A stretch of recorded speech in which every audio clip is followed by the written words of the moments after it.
I'm Mark Kaiser, and this is North American Hunter. On this week's episode, we're going to the last frontier, Alaska, Kodiak Island to be specific. North American Hunter, managing editor Luke Hartle.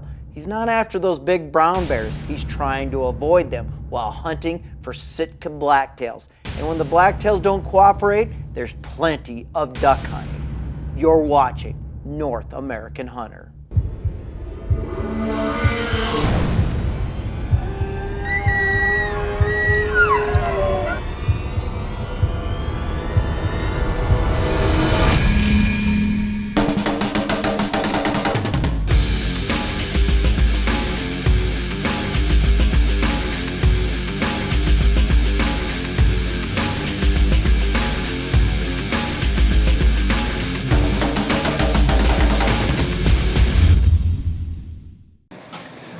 Logic would say you get your hunting license before you spend 8 hours in a plane and are almost to your destination, but that's really not how I roll.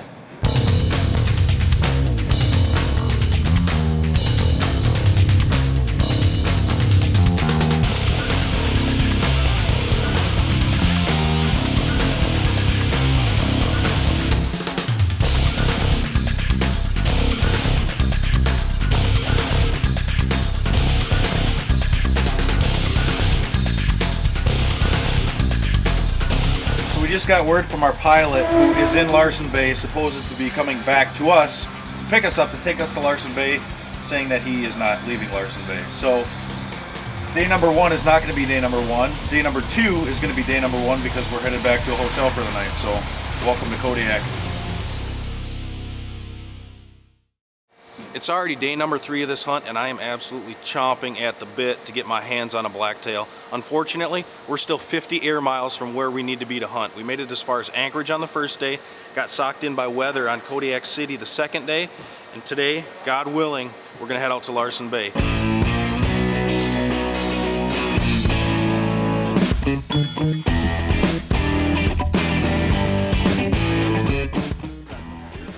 Took 3 days, but this is going to be our home for the next 4. No matter how perfect a hunting trip seems, everyone has its issues. And in Alaska, those issues always revolve around the weather. And wouldn't you know it, you do your best to plan for a 5-day hunt, you pack for weeks, and just in the heat of a second, that 5-day hunt turned to a 4.5-day hunt for us. We were lucky enough to get out and hunt blacktails on that first day, but the weather had us socked in Kodiak for an extra half day, and I tell you, coming to that realization that you put in all that travel time and are at the complete mercy of the weather is so extremely frustrating. It took us 3 days and 4 plane rides to get here, but we finally made it to Larsen Bay. And we got a beautiful bit of news. I thought you couldn't hunt and fly on the same day in Alaska, but apparently that's not true for blacktails and waterfowl. Now, given the choice, I'm gonna take antlers over feathers any day of the week. Once we get done shooting our guns, we're heading up the mountain and I'm gonna spill some blood. Does this jacket make my tummy look big? Anybody? Look okay? No, your belly makes your tummy look big. All right, I'm just checking.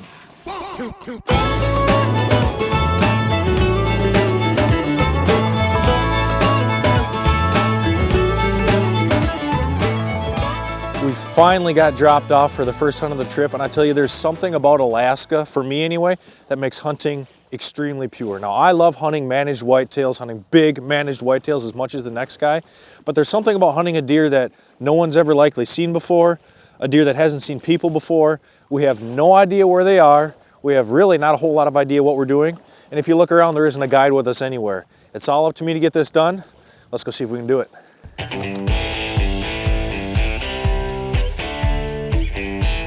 These blacktails are true mountain deer. When it comes to climbing, a muley has nothing on these blacktails. And unfortunately, oftentimes the only way to hunt them effectively is to go up after them. We can cruise in on a boat, and if you're lucky enough to spot one from the water, you can hightail it up and go after that deer, but oftentimes you're not gonna see them from the boat. So you land, you crawl up, and you start hunting immediately, but you continue to work your way up, because that way if you get high and look down low, you're more likely to see these deer. The problem with that is they stand out good with the snow, but the snow also makes you sound like a Volkswagen coming through the woods. It is so difficult after a little bit of thaw and that snow gets crunchy to sneak up on the blacktails. First blacktail of the trip is either a little fun or no. Nowhere to go but up. North American Hunter is brought to you by Kodiak. Don't get blanked, get a Kodiak. Mossberg, built rugged, proudly American. M&P, advanced by design. By Wildlife Research, maker of supercharged scent killer. And by Federal Premium Ammunition, one shot says it all.